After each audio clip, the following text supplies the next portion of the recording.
Assalamu alaikum student. Today in our fifth lecture we will talk about recombination. What is recombination and how recombination appear. इसमें recombination के हवाले से जो हम बात करेंगे वो बेसिकली meiotic recombination होगी. recombination मीन जैसा हमने लास्ट लेक्चर में बात की थी लिंकेज के हवाले से, डिस्कवरी ऑफ लिंकेज में कि जीन आपस में लिंक्ड होते हैं और एक केस में फिर हमने उनके लिए कपलिंग, फिज़िकल कपलिंग और रिपल्शन की टर्म जो है वो इंट्रोड्यूस करवाई थी. तो उसी के आगे ये कंटिन्यूटी है कि रिकम्बिनेशन क्या है. रिकम्बिनेशन जो है इसमें हम बात करेंगे कि जीन्स जो क्रोमोसोम पे पाए जाते हैं उनका आपस में कोई लिंक है या नहीं है. क्या पेरेंटल टाइप जीन्स ही नेक्स्ट जनरेशन में शिफ्ट होते हैं या कोई इसमें नया कम्बिनेशन भी सामने आता है. तो ये रिकम्बिनेशन बेसिकली बेस्ड करती है ऑन मियोसिस. हमें पता है गैमीट फार्मेशन जब होती है तो उस वक्त मियोसिस होती है और मियोसिस के रिज़ल्ट के तौर पे आगे गैमीट्स फार्मेशन होती है. जो गैमीट्स बनते हैं वो फिर फर्टिलाइजेशन में इन्वॉल्व होते हैं. तो नेक्स्ट जो ऑफस्प्रिंग बनते हैं वो ऑफस्प्रिंग क्या पेरेंटल टाइप होते हैं या रिकम्बिनेंट होते हैं. कुछ न्यू ट्रेड्स के साथ सामने आते हैं. तो इसमें फिर हमने ये देखना है कि पेरेंटल टाइप कैसे हो सकते हैं और आगे अगर ये रिकम्बिनेंट टाइप इंडिविजुअल आ रहे हैं तो वो किस हद तक हो सकते हैं. यानी ये रिकम्बिनेशन बेसिकली इसमें कंडीशनड है विद मियोसिस. फिर हम आगे चल के इसमें देखेंगे कि ये जो मियोटिक रिकम्बिनेशन है ये क्यों कर होती है, इसका मेंडल के सेकंड लॉ के साथ, लॉ ऑफ इंडिपेंडेंट असॉर्टमेंट के साथ क्या ताल्लुक है और या मियोसिस की जो क्रॉसिंग ओवर है उसके साथ इसका क्या लिंक है. तो इसमें अगर हम देखें कि in modern genetic analysis main test for determining either two genes are linked is based on the understanding of recombination. Recombination is observed in a variety of the situations, but its definition is related to the meiosis. So we will say what is meiotic recombinations. Meiotic recombination is any meiotic process that generate a haploid product with a genotype that differ from both haploid genotypes that constituted the meiotic diploid cells. इसमें हमें देखना है कि जो parental type gamete formation होती है उसके बाद पेरेंट से आगे जो नेक्स्ट जनरेशन हम हासिल करते हैं F1 में देन जब गैमीट फार्मेशन होगी तो वो दूसरी वाली मियोसिस होगी. पहले एक मियोसिस हो रही है जो कि पेरेंट्स के गैमीट फार्मेशन में हो रही है और दूसरी मियोसिस जो कि F1 जनरेशन में नेक्स्ट होगी.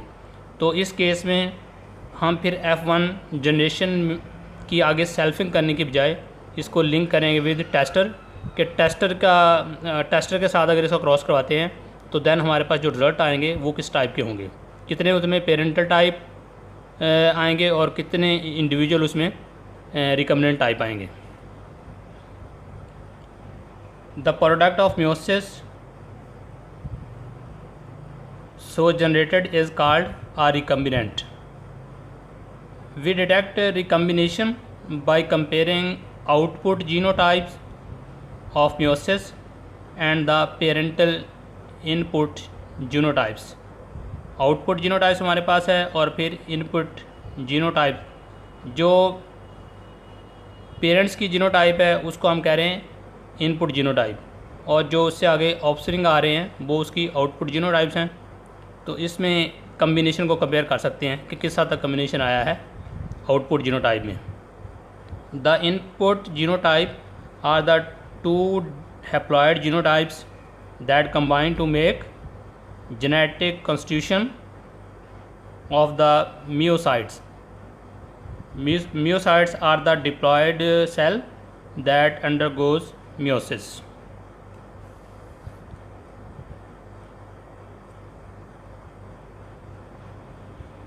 इसमें इस इमेज में आप देखें कि इनपुट जो जीनोटाइप है वो बेसिकली होमोजाइगस डोमिनेंट और होमोजाइगस रिसेसिव पेरेंट की जीनोटाइप है, जिसको गैमेट की फॉर्म में शो किया हुआ है A capital B capital A small B small.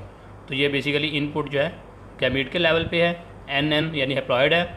सो यहाँ पे ये मियोसिस से बनी हुई है। किससे बनी हुई है? ए कैपिटल बी कैपिटल से, और दूसरी बनी हुई है ए स्मॉल बी स्मॉल से। तो जो नेक्स्ट इनपुट जीनोटाइप है इससे मियोटिक डिप्लॉयड हासिल होगा, जिसको हम F1 कहते हैं, A capital A small B small. So here F1 में अगेन मियोसिस होगी, तो उससे जो गैमीट फार्मेशन होगी वो आगे जाएगी, चाहे वो टेस्टिंग के लिए यूज़ किया जाए, चाहे वो F1 जनरेशन के साथ सेल्फिंग के लिए यूज़ करें। तो दोनों कंडीशन में मियोसिस इसमें होनी है, क्योंकि गैमेट फार्मेशन होगी तो डेफिनेटली इसमें मियोसिस होगी। तो जो मियोसिस के बाद हमारे पास आगे गैमेट्स बनेंगे तो वो बेसिकली इसकी आउटपुट है। तो फिर हम कंपेयर कर सकते हैं कि इनपुट और आउटपुट में क्या फ़र्क है। इनपुट हमारी हैप्लॉइड है, जो कि डिप्लॉयड से बेसिकली हासिल की हुई है। इनपुट ये गैमेट्स हैं। फिर आउटपुट हमारे पास जो आ रही है वो देखें इसमें कि मियोसिस के बाद हमारे पास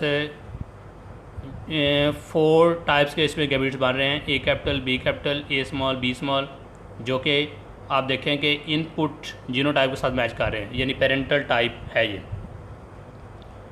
और जो दूसरे इसमें गैमेट हैं A capital B small A small B capital, तो ये रिकम्बिनेंट्स हैं। सो इसमें देखें इनपुट और आउटपुट में क्या फ़र्क है। इनपुट में जो पेरेंटल टाइप हैं वो आउटपुट में भी आ रहे हैं, लेकिन आउटपुट में जो रिकम्बिनेंट्स आ रहे हैं वो पेरेंटल टाइप में नहीं है, यानी कि इनपुट में वो शामिल नहीं है। सो ये रिकम्बिनेंट क्यों कर रहे हैं, इसकी रीज़न क्या है, ये आगे जाके डिस्कस होगा।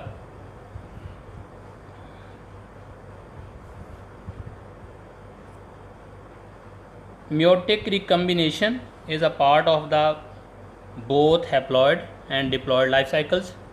Haploid में हम कह रहे हैं जिससे गैमेट फार्मेशन हो रही है, डिप्लॉयड जो उसके आगे डिप्लॉयड इनिशियली पेरेंट्स हैं और फिर उसके बाद आगे जो इनके ऑफस्प्रिंग बन रहे हैं F1 जनरेशन के बाद, तो वो भी डिप्लॉयड हैं।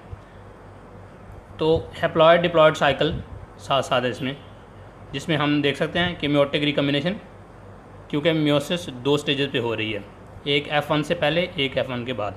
However detecting recombinants in haploid cycles is simple और straightforward, whereas detecting them in diploid cycles is more complex. The input and output types in haploid cycles are genotypes of individuals and may be resulted directly from the phenotypes. The input and output types in diploid life cycles are gametes, because we must know the input gametes to detect recombinants in a diploid cycle. So इसके लिए क्या है कि it is a preferable to have a pure breeding parents. ये diploid type होंगे, pure breeding parents. Then हम इसमें देखेंगे कि जब इनमें मियोसिस होती है तो रिकम्बिनेंट्स की क्या फ्रीक्वेंसी है, किस हद तक रिकम्बिनेंट्स आ रहे हैं, रिकम्बिनेंट्स कितने आ रहे हैं और पेरेंटल टाइप इसमें कितने हैं।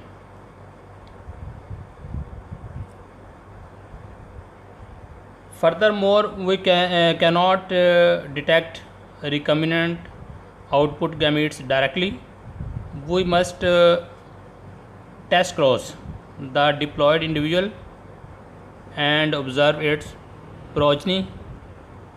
क्योंकि प्रीवियस केस में भी हमने देखा था कि डिस्कवरी ऑफ लिंकेज के हवाले से वहाँ पे भी उन्होंने F1 को F1 के साथ क्रॉस नहीं करवाया था, F2 जनरेशन नहीं ली थी, बल्कि F1 को टेस्टर के साथ जो है क्रॉस करवाया था। उससे यह है कि एक मियोसिस के बारे में एग्जैक्ट आइडिया हो जाता है कि ड्यूरिंग मियोसिस क्या चेंजेस आ रही हैं। तो इस केस में भी हमने इसकी टेस्टर के साथ टेस्टिंग करवानी है, टेस्ट क्रॉस करवाना है, उससे हमें एग्जैक्ट आइडिया होगा कि मियोसिस से रिकम्बिनेंट बनते हैं या नहीं बन रहे। If a test cross offsprings is shown to have constituted from recombinant product of meiosis, so it is called a recombinant.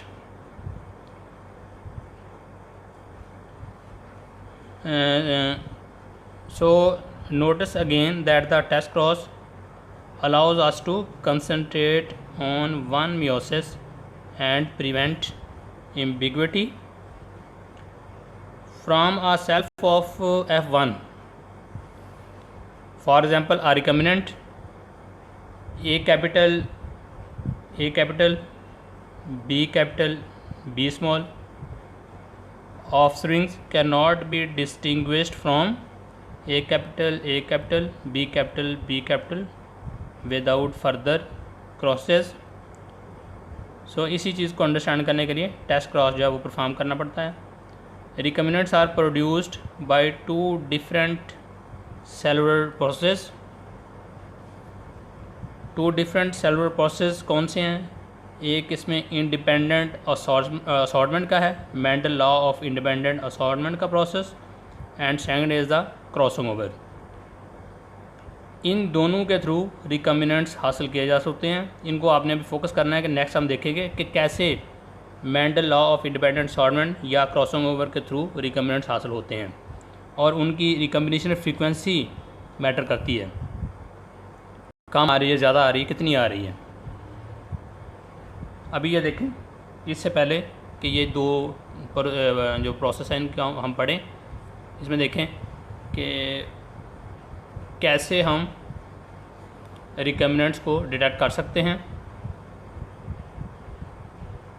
इस इमेज में स्टार्ट जो है वो डिप्लॉयड पेरेंट से लिया गया है, यानी जो पहले वाली इमेज थी उसी की ये कंटिन्यूटी है, लेकिन यहाँ मोर क्लैरिटी ली गई है। पेरेंट्स को भी साथ कंसिडर किया गया है कि parents A capital, B capital cross with A small, B small. तो ये डिप्लॉयड टाइप पेरेंट्स हैं, homozygous dominant, homozygous recessive. Then what will be the input genotype.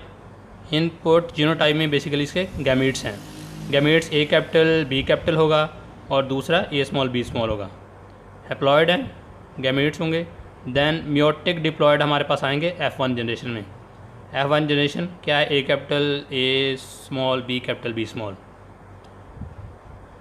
जिस तरह अभी पीछे क्रॉस हमने देखा है, इसमें इनपुट जीनोटाइप और आउटपुट जीनोटाइप की बात की थी। अगेन इसी तरह इसी में भी इनपुट जीनोटाइप के बाद आउटपुट जीनोटाइप बन रही है, जो कि F1 की मियोसिस से हासिल होगी। उसमें आप देखें कि A capital, B capital parental type gametes बनेंगे, A स्मॉल, B स्मॉल ये भी पेरेंटल टाइप गैमीट्स बनेंगे। A कैपिटल, B स्मॉल ये एक नया कम्बिनेशन है, ये रिकम्बिनेंट टाइप गैमीट्स होंगे। A कैपिटल, B स्मॉल यह भी एक नया कम्बिनेशन है, इसको कहेंगे, ये भी रिकम्बिनेंट गैमीट्स हैं। इसमें आप देख लें कि 50% यानी कि पेरेंटल टाइप हैं, 50% इसमें रिकम्बिनेंट्स हैं। न्यू कम्बिनेशन सामने आ रहा है। अगर इस तरह के जो गैमीट्स हैं उनकी हम क्रॉसिंग करवाते हैं with tester you know homozygous recessive A small, B small, तो इसके भी गैमीट बना लें। हम देखते हैं कि इसकी जब मियोसिस होती है A स्मॉल, B स्मॉल की, दैन इस केस में हमारे पास 4 गैमीट्स बनेंगे, लेकिन 4 जो है वो एक ही तरह के होंगे। क्योंकि बेसिकली यहाँ पे दो ही कम्बिनेशन है, ए स्मॉल और बी स्मॉल। सो ए स्मॉल बी स्मॉल के 4 गैमीट्स हैं। अब इन 4 गैमीट्स को जब F1 जनरेशन के साथ क्रॉस करवाते हैं, जिसमें भी 4 गैमीट्स बने हुए हैं, तो then what will be the result. इसमें आप देखें कि राइट साइड पे इनके जो रिज़ल्ट्स आ रहे हैं उसको शो किया गया।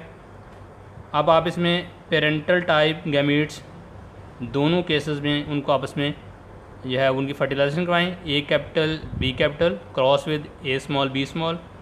देन जो हमारे पास नेक्स्ट जनरेशन आएगी डिप्लॉयड की फार्म में, वो होगी A capital A small B capital B small. तो ये है पेरेंटल टाइप इंडिविजुअल। इसको आप देख सकते हैं, पेरेंटल टाइप आ रहे हैं, बेसिकली ये F1 जनरेशन में है। उसके बाद A small cross with A small, result will be the A small B small. ये भी पेरेंटल टाइप इंडिविजुअल हैं जो कि इसमें हैं टेस्टर में। पहले वाला जो इंडिविजुअल आ रहा है जिस टाइप का, वो F1 जनरेशन में है, और दूसरे वाले जो इंडिविजुअल आ रहे हैं वो टेस्टर में हैं। नेक्स्ट में ए capital B small A small B small. इस केस में नया इंडिविजुअल आ रहा है जिसको हम कहते हैं recombinant individual, A capital A small B small.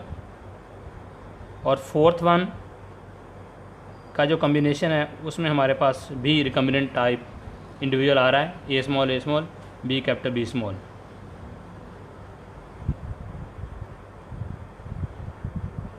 So अभी ये तो हमने इनका क्रॉस करवाया और टेस्टर के साथ टेस्ट क्रॉस हासिल करके फिर देखा है कि रिकम्बिनेंट टाइप कितने आ रहे हैं, किस हद तक आ रहे हैं। उसमें आप देखें कि जो F1 जनरेशन है उसके जो गैमीट्स बन रहे हैं वहाँ रिकम्बिनेंट टाइप गैमीट्स हैं, लेकिन टेस्टर में रिकम्बिनेंट टाइप गैमीट्स नहीं हैं। जब इन दोनों का आपस में क्रॉस करवाते हैं, टेस्ट क्रॉस करवाते हैं, तो उस केस में हमारे पास रिकम्बिनेंट्स आते हैं। 50% रिकम्बिनेंट्स हैं, 50% जो है वो नए हैं। नेक्स्ट इसमें अब कि रिकम्बिनेशन कैसे हासिल की जा सकती है। 2 पॉसिबिलिटी अभी हमने बात की थी कि 2 सेलुलर प्रोसेस हैं जो इसमें इन्वॉल्व होते हैं। फर्स्ट वन इसमें था इंडिपेंडेंट असॉर्टमेंट का process, recombination bye Mendel law of independent assortment. Mendelian independent assortment is viewed with regard to recombination. In a test cross, 2 recombinant classes always make up 50% of the progeny. 50% आ रही हैं, जिसे हमने देखा कि 50% parental type है, 50% उसमें recombinants हैं। That is there is 25% of each recombinant type among the progeny.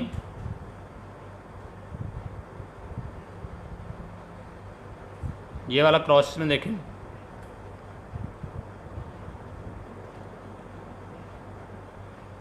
इसमें 50% हमारे पास रिकम्बिनेंट आ रहे हैं, 50% पेरेंटल टाइप आ रहे हैं। पेरेंटल टाइप में क्रोमोसोम को अलग अलग शो किया गया हुआ है, यानी होमोलोगस क्रोमोसोम, और इस पे जीन जो हैं वो एक दूसरे से अलग अलग हैं, दोनों जीन ए और बी दोनों केसेस में। सो फिर इनके जब टेस्टर के साथ टेस्ट क्रॉस करवाया, हमारे पास जो इंडिविजुअल आए हैं उसमें आप देखें कि अगर 100% है, 100% में से 50% पेरेंटल टाइप हैं, 50% रिकम्बिनेंट टाइप हैं जो टेस्ट क्रॉस प्रोजेनिस में आ रही है। 50% पेरेंटल टाइप जो हैं उसमें एक तरह के जो पेरेंटल टाइप हैं वो 1/4 जो कि 25% बनता है, और दूसरा पेरेंटल टाइप भी 25% है। 50 टोटल है तो 25 पेरेंटल टाइप हो गए। रिकम्बिनेंट इसमें वो भी 1/4 मीन 25%, 1/4 25%. वो recombinant types are also 25% and 25%, जो कि ओवरऑल 50% बनता है.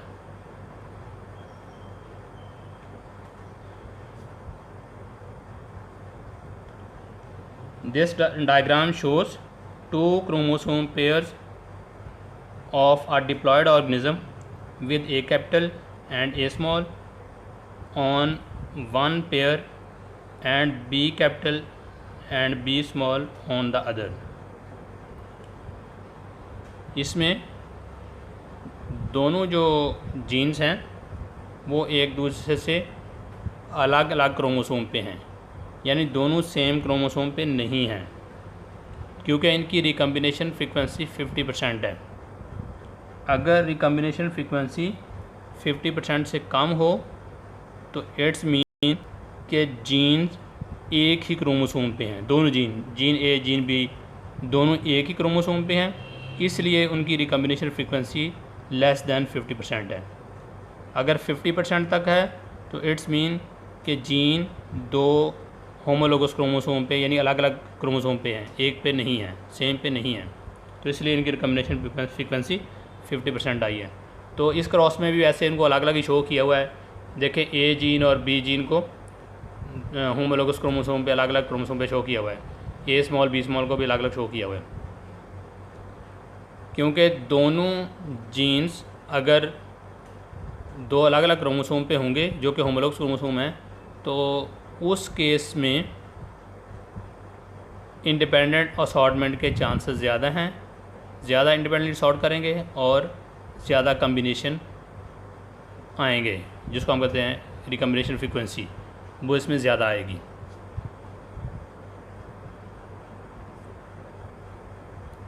If we observe a recombinant frequency of 50% in a test cross, then we can result that the two genes assort independently. The simplest interpretation of such type of result is that two genes are on separate chromosome pairs, not on same chromosome but on separate chromosome pairs. However, genes that are far apart on the same chromosome pair can act nearly independently and produce the same result. इस case में भी हो सकता है कि chromosome gene जो है same chromosome pair पे है, लेकिन अपार्ट फ्राम होने की वजह से या फार अवे होने की वजह से उस केस में भी रिज़ल्ट जो है वो 50% में मिल सकता है. Other cellular process of recombination is crossing over.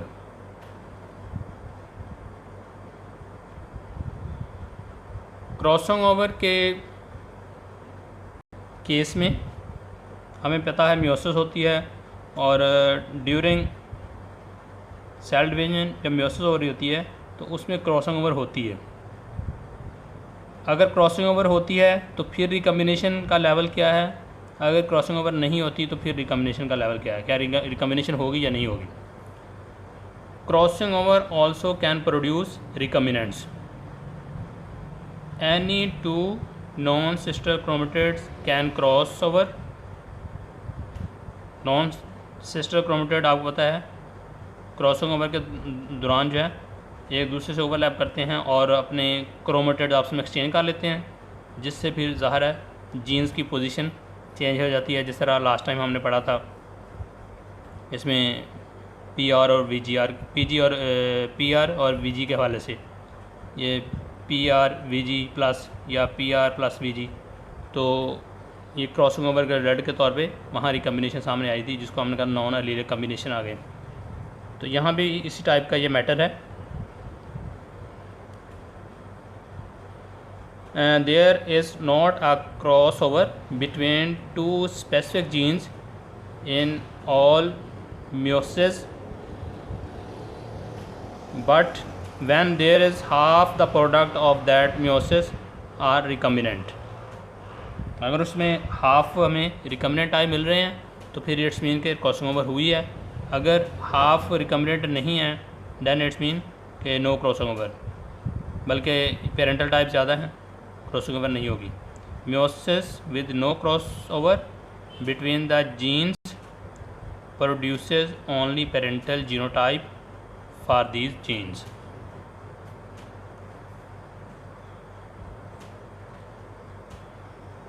इस डायग्राम में आप देखें कि दो पॉसिबिलिटी के साथ बताया है कि मियोटिक क्रोमोसोम और फिर इसके बाद मियोटिक प्रोडक्ट किस तरह के हो सकते हैं। अब मियोटिक क्रोमोसोम जो हैं इनमें हम देख रहे हैं कि मियोसिस तो डेफिनेटली हो रही है, क्या क्रॉसिंग ओवर हो रही है या नहीं हो रही। फर्स्ट ऑप्शन है कि meiosis with no cross over between the genes. Then आप देख रहे हैं कि मियोटिक प्रोडक्ट जो हमारे पास आ रहे हैं वो पेरेंटल टाइप ही हैं, यानी A capital B capital, A capital B capital same, A small B small, A small B small, parental type हैं चारों। In other case meiosis with crossover between the genes. In this case we may get 50% recombinants and 50% parental type। जब chromatid आपस में non sister chromatid आपस में crossing over करेंगे तो इसके नतीजे में इनके क्रोमेटेड एक्सचेंज होंगे और जीन भी एक्सचेंज कर जाएंगे। तो वो जो जीन एक्सचेंज करने के बाद कम्बिनेशन बनेगा उसको हम कहेंगे कि वो रिकम्बिनेंट्स हैं सारे इसमें। जिस तरह कि आप देख रहे हैं कि A capital B capital parental type है, लेकिन A capital B small recombinant type है, और A small B capital recombinant है, ए स्मॉल बी स्मॉल इसमें पेरेंटल टाइप है।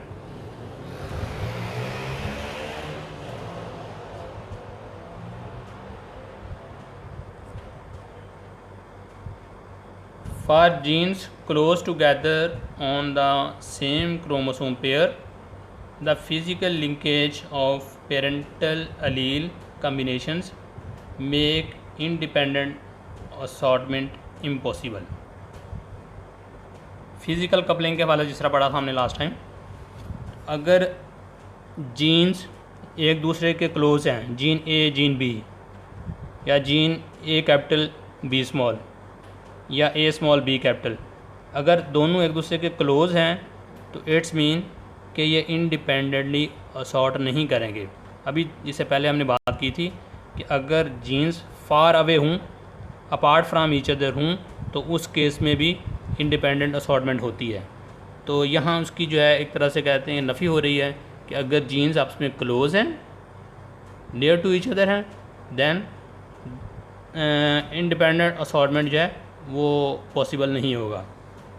Hence produces recombinant frequency significantly lower than 50%। तो 50% होने का मतलब कि जीन जो हैं वो सेम क्रोमोसोम पे हैं, होमोलोगस क्रोमोसोम के पेयर पे एक क्रोमोसोम पे ही दोनों जीन्स हैं, इसलिए ये इंडिपेंडेंटली सॉर्ट नहीं कर रहे और इनकी रिकम्बिनेशन फ्रीक्वेंसी लेस दैन 50% है। इसमें आपके साथ एक एग्जांपल शेयर कर रहा हूँ। मॉर्गन का डाटा जो उसने स्टडी किया था, उसमें उसने देखा था कि उसके पास आई थिंक ये उनके फ्लाइज़ के हवाले से था कि फ्लाइज़ में जब दो जीन्स को स्टडी किया गया उस केस में रिकम्बिनेंट फ्रीक्वेंसी फाइंड की गई थी।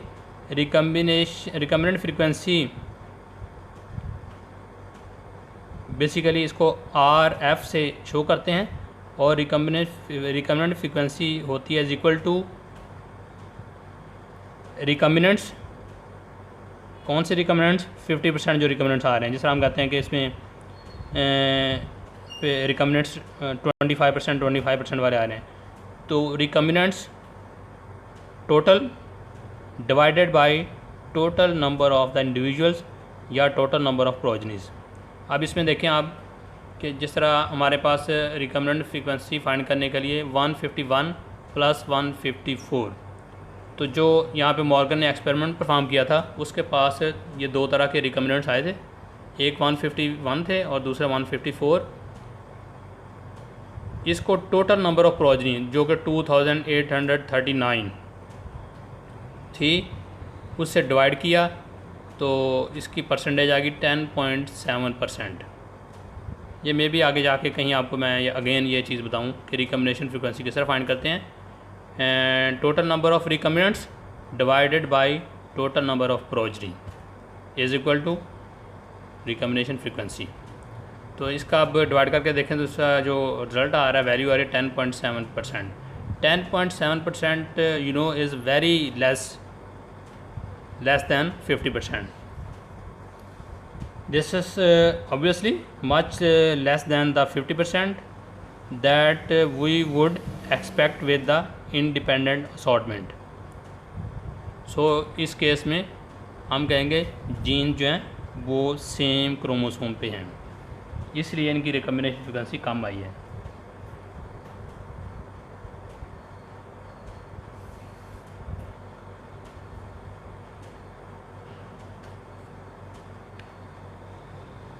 The recombinant frequency arising from linked genes ranging from 0 to 50%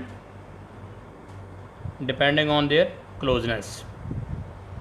50% से नीचे आ रही है तो उसका मतलब जीन्स लिंक्ड हैं, फिज़िकल कपलिंग उनकी है, लिंक्ड हैं और एक दूसरे के साथ एक दूसरे के वेरी क्लोज हैं। जितनी रिकम्बिनेशन फ्रीक्वेंसी कम आएगी उतनी ही ज़्यादा इनकी क्लोजनेस होगी। अभी आपने जैसा देखा कि 10.7% आ रही है जो कि बहुत कम है, तो इट्स मीन कि इन जीन्स में क्लोजनेस ज़्यादा है, जीन आपस में लिंक्ड हैं और सेम क्रोमोसोम पे हैं।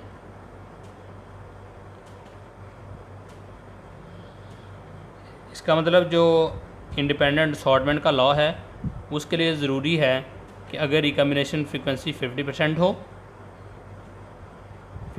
हो तो हम कहेंगे जीन्स दो क्रोमोसोम पे हैं, अलग अलग क्रोमोसोम पे हैं, ए कैपिटल बी स्मॉल या बी कैपिटल, दो अलग क्रोमोसोम पे हैं।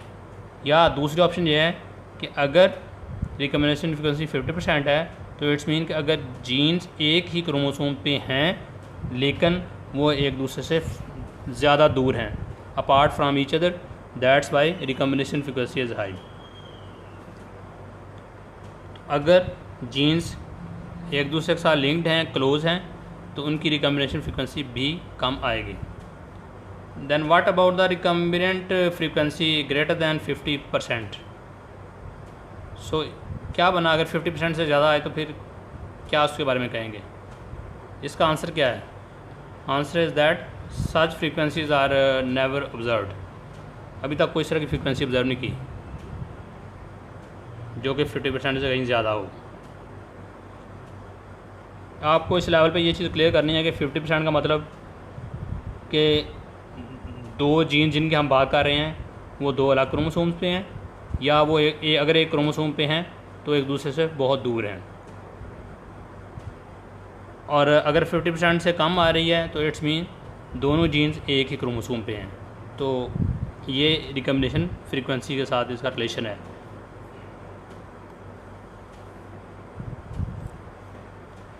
लास्ट पे आप इसमें देख लें कि रिकम्बिनेशन फ्रीक्वेंसी के हवाले से बताया हुआ है कम है या ज़्यादा है। रिकम्बिनेशन फ्रॉम क्रॉसिंग ओवर के नतीजे में जो हमारे पास रिजल्ट आ रहे हैं इसमें आप देखें कि parental type, homozygous dominant, homozygous recessive, इनके फिर गैमीट्स बने हैं। F1 जनरेशन आई जो कि म्यूटेक डिप्लॉयड F1 होगी, टेस्टर के साथ इसका टेस्ट क्रॉस करवाया। देन हमारे पास जो पेरेंटल टाइप आ रहे हैं इसमें देखेंगे विद साइन शो किया हुआ है, पेरेंटल टाइप जो हैं ये ग्रेटर दैन 1/4 यानी ये 25% से ज़्यादा है। और दूसरा इसमें पेरेंटल टाइप ये भी 25% से ज़्यादा है। 25% से ज़्यादा अगर हो गए दोनों 25 तो इसका मतलब ये 50% से ज़्यादा हो गए। अगर ये 50% से ज़्यादा हो गए, 100 में से देख लें फिर बाकी कितने परसेंट बचेगा। अगर 50% से ज़्यादा ये वैल्यू है तो जो रिकम्बिनेंट्स हैं वो 25% से, पहली टाइप के जो रिकम्बिनेंट्स हैं वो भी 25% से कम है और दूसरे टाइप के रिकम्बिनेंट्स भी लेस दैन 25% है। सो इसको देखें आप तो इनका टोटल लेस दैन 50% है। तो जो भी यहाँ पे रिकम्बिनेशन की फ्रीक्वेंसी इनकी फिर बनेगी, अगर इनके एग्जैक्ट नंबर ऑफ़ इंडिविजुअल लें, एग्जैक्ट प्रोजनी को लें, तो वो रिकम्बिनेशन फ्रीक्वेंसी जो है लेस दैन 50% होगी। 50% होगी तो ये 50% क्यों कर हुई है? Due to the crossing over.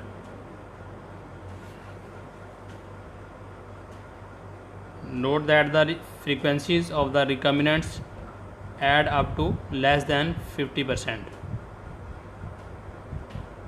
तो ये हमारा आज का टॉपिक था जी। इसमें ये चीज़ें हमने जो डिस्कस की हैं और हमारा मेन फोकस यही रहा है कि recombination with reference to genes अगर लिंक्ड हैं तो वो किस तरह आपस में लिंक्ड हैं। क्या जीन्स होमोलोगस क्रोमोसोम पे अलग अलग हैं, एक जीन एक क्रोमोसोम पे है, एक दूसरा क्रोमोसोम पे है, या फिर जीन्स दोनों ही जीन्स एक ही क्रोमोसोम पे मौजूद हैं। तो इसको हमने आज डिस्कस किया है कुछ क्रॉसेस के थ्रू और कोशिश की है कि आप लोगों की इसके बारे में एक अंडरस्टैंडिंग बन जाए। तो इससे नेक्स्ट लेक्चर जो होगा वो भी इससे रिलेट करेगा। तो इसके लिए ज़रूरी है कि जब भी आप किसी भी लेक्चर को पढ़ें, ज़रूरी है उससे प्रीवियस लेक्चर जो है उसके बारे में आप क्लियर हों। अगर आप क्लियर होंगे तो नेक्स्ट लेक्चर आपको बेटर वे से जो है वो अंडरस्टैंडिंग देगा। तो इस चीज़ का आपने ध्यान रखना है। Hope you understand.